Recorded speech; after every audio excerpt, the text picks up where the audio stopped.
نحمده ونصلي على رسوله الكريم أما بعد فأعوذ بالله من الشيطان الرجيم بسم الله الرحمن الرحيم يا أيها الذين آمنوا قاتلوا الذين يلدوا فيكم غلظة واعلموا أن الله مع المتقين وإذا ما أنزلت سورة فمنهم من يقول أيكم زادته هذه إيمانا فأما الذين آمنوا فزادتهم إيمانا وهم يستبشرون وأما الذين في قلوبهم مرض فزادهم رجسا إلى رجسهم فماتوا وهم كافرون أولا يرون أنهم يفتنون في كل عام مرة أو مرتين ثم لا يتوبون ولا هم يذكرون كما قال الله تعالى في القرآن المجيد هذه الآيات في صفات المنافقين المنافقون الذين میں نے آپ کے سامنے قرآن کریم کی ایک آیت پیش کی جس میں اللہ تعالیٰ نے منافقین کی باتیں بتلائی اور نبی کریم صلی اللہ علیہ وسلم فرماتے قال أربعة من كن فيه كان منافقا خالصا ومن كانت فيه منهن خصلة من النفاق حتى يدعها إذا حدث كذب وإذا تؤمن خان وإذا حدث كذب وإذا عاهد غدر وإذا خاصم فجر. نبی کریم صلی اللہ علیہ وسلم فرماتے ہیں کہ چار چیزیں منافقین کی نشانیاں ہیں اور جس شخص کے اندر بھی وہ چار چیزیں پائی جائے وہ اس کے اندر جو ہے وہ خالص منافق ہے اور منافقین کی اس کے اندر علامتیں موجود ہیں حتی یدعها یہاں تک کہ وہ ان چار چیزوں کو چھوڑ دے جب وہ چھوڑ دے گا تو اس چیز سے باہر آ جائے گا. فرمایا اذا تؤمن خان اگر اس کے پاس کوئی امانت رکھی جائے تو خیانت کرے. یہ منافقین کا کام ہوتا ہے کہ ان کے پاس امانتیں رکھی جایا کرتی تھی اور وہ جو ہے اس کو ادا نہیں کیا کرتے تھے بلکہ خود اس کو استعمال کر لیا کرتے تھے. کسی کی کوئی چیز آپ کے پاس امانت ہو تو اس کو بھی عینی ہی ایسے ہی لوٹانا چاہیے جیسا کہ دوسرے شخص نے آپ کو دی ہے.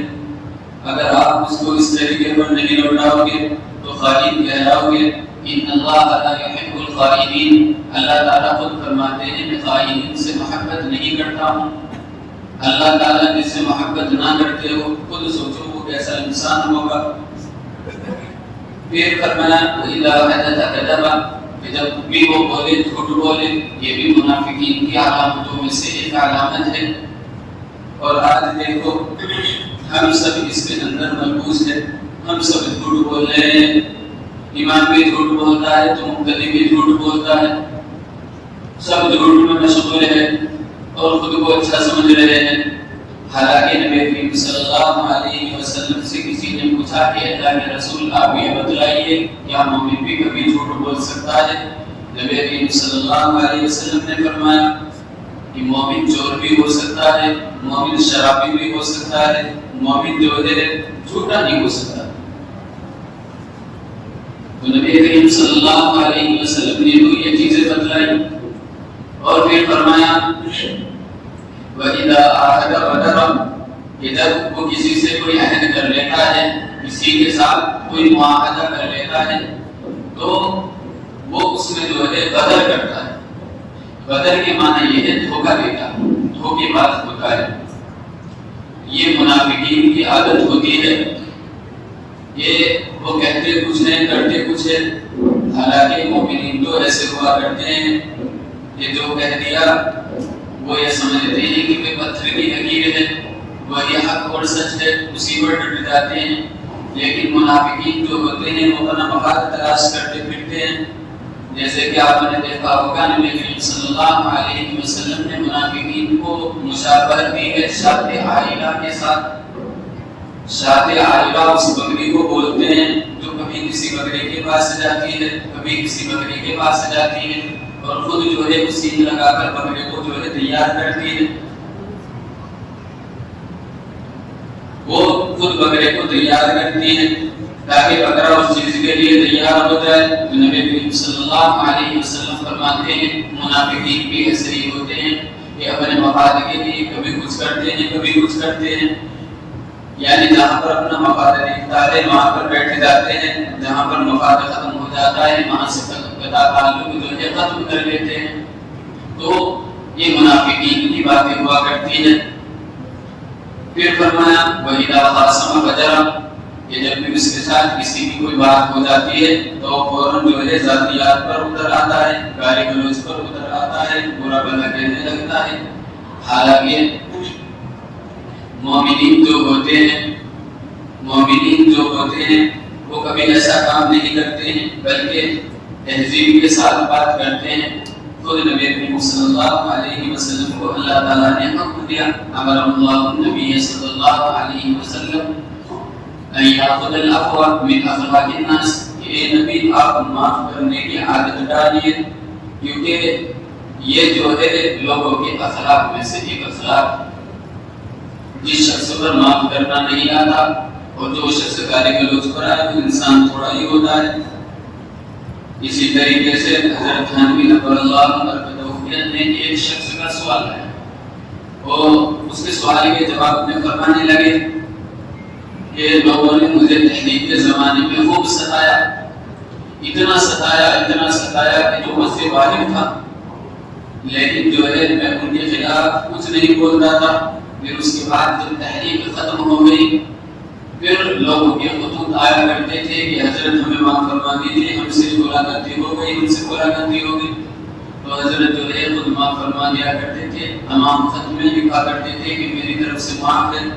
لیکن پھر بعد میں فرمایا کہ بھائی معافی تو جو ہے یہ اختیاری ہوا کرتی ہے, لیکن بعد میں جو قطع تعلق یعنی جب کسی کی کوئی مخالفت کرتا ہے تو دل ٹوٹ جاتا ہے.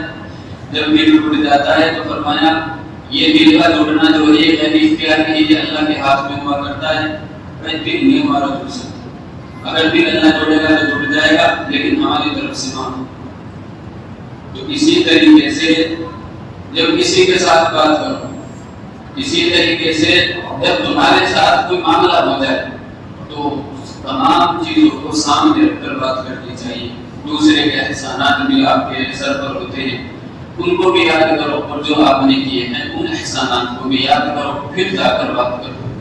اگر آپ اس چیز کو میرے سامنے رکھو گے تو کبھی بھی گالی گلوچ کرنی ہوگی, کبھی بھی پوری سی بات کی طرف نہیں جاؤ گے. تو میں نے آپ کے سامنے منافقین کی وہ پڑھی تھی آیت جو کہ منافقین کی صفات کے بارے میں نازل ہوئی. تو اب اسی طریقے سے یہ چیز سمجھو کہ یہ جو منافقین ہوتے ہیں ان کا کام ہی صرف فساد ہوا کرتا ہے. یہ خود نبی کریم صلی اللہ علیہ وسلم کے زمانے میں یہی کام کیا کرتے ہیں, اور وہ منافقین کی صفتیں آج ہمارے اندر بھی موجود ہیں. اگر وہ ختم نہیں ہوگی تو یہ سمجھ لینا, یا اگر آپ یہ سمجھ رہے ہو کہ ہم اللہ کے یہاں معذور ہوں گے, اللہ کے یہاں اچھے سمجھے جائیں گے, اللہ کے یہاں ہمارا کوئی مقام ہوگا, تو بالکل نہیں. دیکھو اخلاق یہ ہوا کرتے ہیں کہ ایک بدعتی مولوی جو ہے سب کو کافر کہا کرتا تھا. ملفوظات میں لکھا ہوا ہے حضرت تھانوی کی, جو کافر کہا کرتا تھا. سب مولویوں کو کافر, جو بھی پھنس گیا اس کو کافر, یہ بھی کافر, وہ بھی کافر, وہ بھی کافر. تو ایک مرتبہ جو ہے حضرت سے سوال کی, اور حضرت سے سوال یہ کیا کہ حضرت وہ سب کو کافر کہتا ہے کہ ہم کو جو ہے اس کو جواب نہیں دینا چاہیے. تو حضرت نے فرمایا کہ بھائی وہ سب کو کافر کہتا ہے تو اس کو جواب بھی مت دو. کیوں نہ جواب دو کہ اگر آپ اس کو امپورٹنٹ دو گے, اس کے جواب دو گے تو جو ہے 4 آدمی بھی اس کے ساتھ بھی 24 آدمی اس کے ساتھ بنائیں گے. ایک تو یہ نقصان ہوگا کہ اس کا جو وہ ہے حلقہ ہے وہ بڑھ جائے گا, کہ اس کو جواب اس وجہ سے مت دو کہ یہ جو بدعتی لوگ ہوتے ہیں بددین ہوتے ہیں, اور اللہ تعالیٰ ان کے دلوں کو جو ہے مسخ کر دیتا ہے. مسخ کہتے ہیں کہ کے دلوں سے اللہ تعالیٰ یہ صلاحیت چھین لیتا ہے کہ یہ بات غلط ہے، یہ بات صحیح ہے۔ اور جب یہ چیز چھین جاتی ہے تو آدمی جو کہتا ہے یہ سمجھتا ہے میں صحیح ہے۔ حالانکہ نماز میں دعا کرنی چاہیے، جیسے کہ آپ بھی مانگتے ہو اہدنا الصراط المستقیم، اے اللہ ہمیں سیدھا راستہ دکھلا دیجیے۔ اسی طریقے سے اللہ تعالیٰ کے سامنے یہ بھی کہنا چاہیے اے اللہ ہمیں حق دکھلا دیجیے، کیونکہ حق دیکھنا اور حق پر جمنا یہی حق والوں کا راستہ ہے، اور حق سے ہٹنا، بروں کے ساتھ لگنا یہ بروں کا راستہ ہے۔ کیونکہ نبی کریم صلی اللہ علیہ وسلم نے فرمایا کہ جو آدمی جیسوں کے ساتھ لیتا ہے، جیسوں کے ساتھ اس کی محبت ہوتی ہے، کل قیامت کا دن ہوگا انہی کے ساتھ ہوگا۔ تو اب آپ دیکھیں کہ ہمارا تعلق اچھے لوگوں کے ساتھ ہے یا برے لوگوں کے ساتھ ہے۔ اگر اچھے لوگوں کے ساتھ ہے تو اللہ تعالیٰ نے خود نے حکم دیا ہے ان اللہ مع الصادقین، کہ اللہ تعالیٰ خود سچوں کے ساتھ ہے، اور آپ بھی خود سچوں کے ساتھ ہو گئے تو یہ سمجھو کہ اللہ تعالیٰ تمہارے ساتھ ہو، اور جس کے ساتھ اللہ ہو جائے تو اسے کون تکلیف دے سکتا ہے؟ وقتی طور کی تکلیف جو ہے انبیاء علیہ السلام پر بھی آئی ہے، انبیاء علیہ السلام کو بھی ستایا گیا ہے۔ خود نبی کریم صلی اللہ علیہ وسلم کے بارے میں مشرکین مکہ کہا کرتے تھے یہ تو مجنون ہے، دیوانہ ہے، یہ تو مجنون ہے، دیوانہ ہے۔ خود کے چچا ابو لہب کہہ رہے ہیں کہ تبّن لک لہذا جمعتنا، اے محمد تو ہلاک ہو جائے، کیا تم نے ہمیں اسی لیے جمع کیا ہے؟ اس کا جواب خود رب العالمین دے رہے ہیں، تبت یدا ابی لہب وتب ما اغنی عنہ مالہ وما کسب، کہ ابو لہب تو ہلاک ہوگا، تیرے دونوں ہاتھ برباد ہو جائیں گے۔ تو اصل چیز جو ہے وہی، اور پھر ایک چیز سمجھو، پوری سڑی ہوئی چیز کو سنوارنا بڑا مشکل ہوتا ہے۔ سڑی ہوئی مثلا مثال کے طور پر سمجھو، اگر کسی کے یہاں سبزی بنی ہوئی ایک ہنڈی وہ خراب ہو جائے تو اس کو آپ کتنے ہی بڑے انجینئر کے پاس لے جاؤ، کتنے ہی بڑے اس کے پاس لے جاؤ، جو کہ کھانا بنانا جانتا ہو، کوک ہو، اس کے پاس لے جاؤ، تو اس کو سنوارنا بڑا مشکل ہوتا ہے۔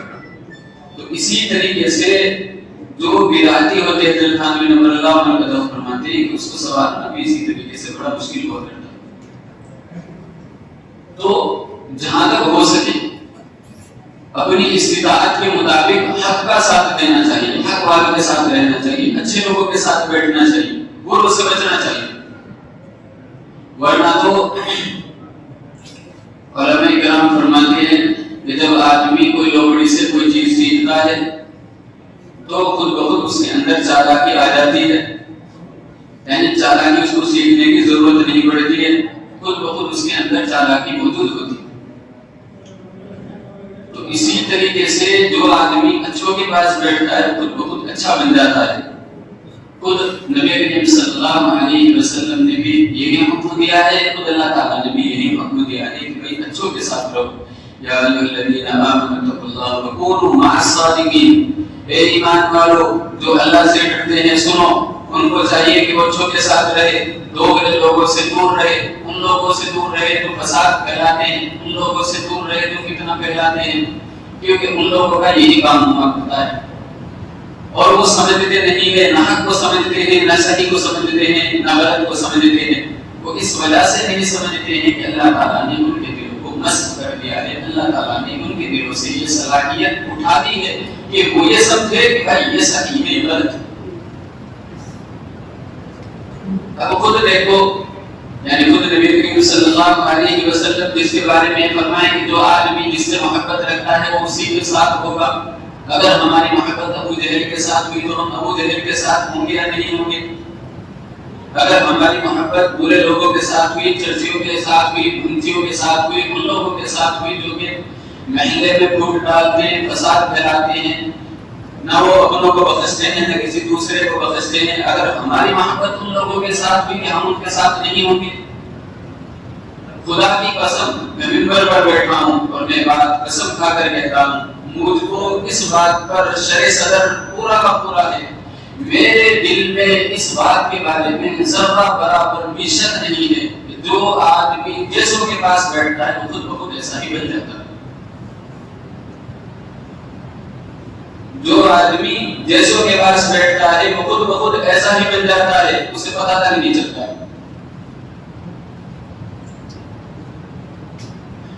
یعنی